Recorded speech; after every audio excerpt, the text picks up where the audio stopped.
네, 다음 이제 조사 보고서입니다. 이건 2014년에 청암재단이라는 곳이 있는데요. 거기에 제가 그때 여기 재단에 대표로 잠깐 있을 때 했던 욕구조사예요. 장애인 자립생활 욕구 실태조사 청암재단에서 했다고 이렇게 표지에 나오죠.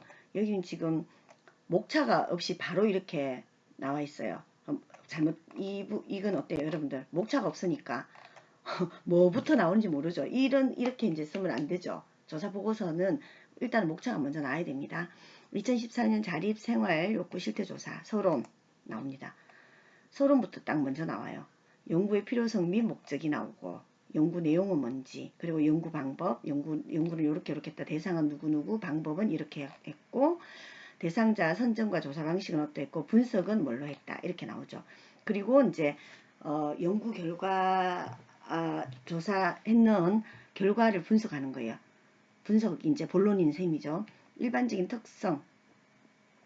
이 조사에 응답한 사람들은 이런 사람들이다. 청구제한에 있는 사람이 35명, 요양원이 9명. 여기도 이제 장애인 시설이에요. 장애인들 거주하는 시설입니다.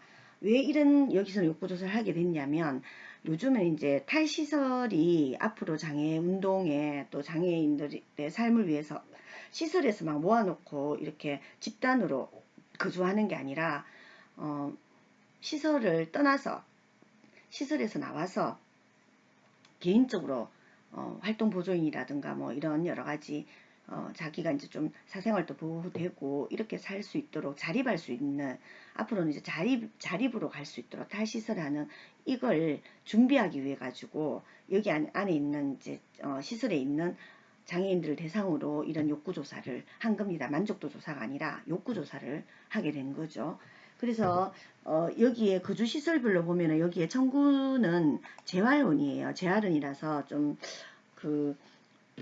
경증장애인들이 거주하는 시설이고요. 천혜요양원은 요양원이잖아요. 말 그대로. 그래서 장애인들, 좀 중증장애인들이 많이 생활하는 곳이에요. 그래서 청구재활원에서 35명이 응답을 했고, 천혜요양원에 계시는 분들이 9명 해서, 이제 청구재활원이 훨씬 더 인원이 많아요.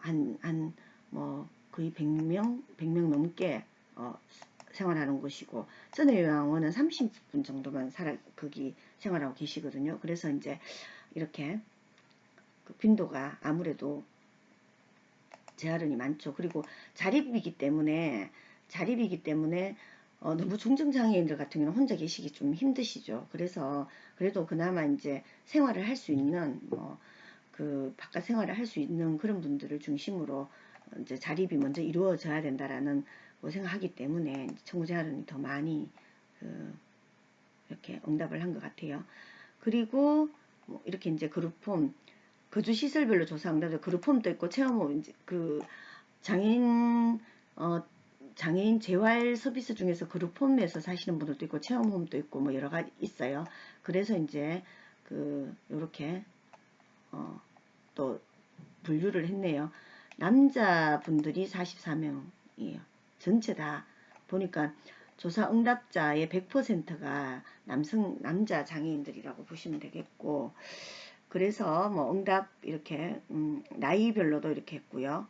그리고 어떤 장애인과 지적장애, 지체, 뇌병변 이렇게 했고, 장애의 급도 1급, 2급, 3급 해서 1급이 가장 많이 응답을 이 조사에 참가를 하셨네요. 그리고 자립생활에 대한 인식인데요. 이제 자립에 대한 욕구조사니까 자립생활에 대한 인식을 한번 조사를 해봤대요. 보니까 들어본 적 있다. 자립에 대해서. 지적장애도 30, 들어본 적 없다가 5명. 그리고 지체장애인 중에서도 들어본 적 있다. 5명. 없다. 뇌병변. 그러니까 어때요? 지적장애인들은 이걸 처음 듣는다는 분이 계시지만 지체나 뇌병변 장애인 분들 같은 경우는 자립생활에 대해서 들어본 적이 있다. 관심이 있으신 거죠. 그만큼. 그리고 인식 경로는 어디서 알게 됐는가 물어보니까 어디서 알게 된 게 제일 맞나요? 직원들한테 제일 많이 들어봤네요. 그쵸? 직원들이 여기에 대해서 앞으로 이제 자립생활에 대한 자립생활도 할 수 있다. 뭐 이런 것도 또 이야기했겠고, 자립에 대해서 이제 뭐 교육이라든가 이런 것들도 했겠죠. 그래서 직원들한테 제일 많이 들었다. 장애 등급별 자립 생활에 대해서 알게 된 경로도 보니까 등급별로 어때요? 직원? 그래도 여전히 직원들이 제일 많죠. 그리고 프로그램에 참여해 본 적 있나? 물어보니까 참여해 본 적 있다는 사람이 42명. 그러니까 여기에 하시는 분들 욕구가 있으신 분들이겠죠. 시설의 자립 기반 인식 정도는 그럼 어떤가? 인식 정도는 매우 훌륭하다. 훌륭하다. 미비하다. 그러니까 미비하다가 아직까지 9명이에요. 자립 기반 인식이 좋다라고 생각하시는 분들이 대부분이긴 한데 그래도 미비하다. 모르겠다는 분도 2분이나 계십니다. 등급별로도 그렇고 자립의 의미에 대해서 자립이란 무엇인가에 대해서 물어보니까 여러 가지를 이제 응답을 한 개가 아니라 하고 싶은데 다 하라 이렇게 했더니 제일 많이 나온 게 경제적으로 자립하는 것 21.9 나만의 생활 공간이 그 다음이고요. 시설에서 독립해 나가는 게 자립이다 이렇게 생각하시는 분. 그래서 전체적으로 보면 경제적으로 자립하는 것이 가장 높게 나타났고 나만의 생활 공간을 갖는 것이다. 시설에서 독립해 나가는 것이다.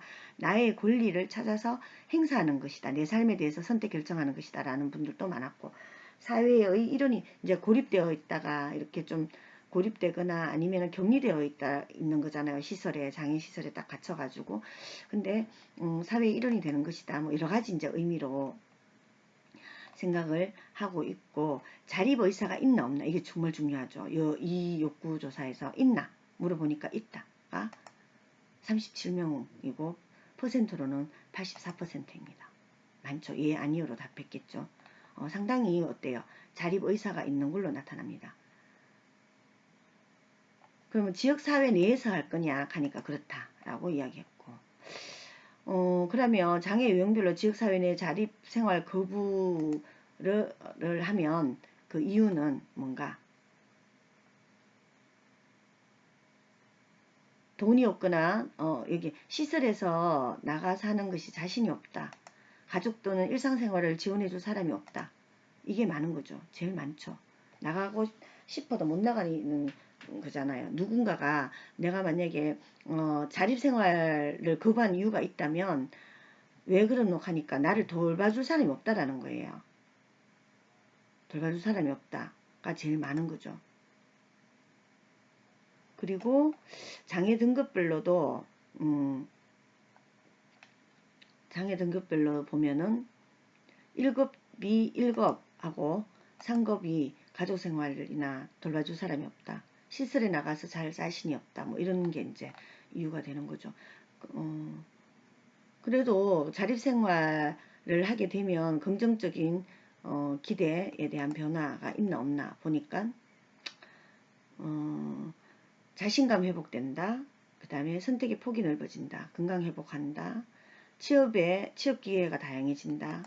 다양한 정보를 습득한다. 인생 목표 설계한다. 뭐 이렇게 여러 가지 이유로 해서 그렇게 긍정적으로 기대하는 거죠.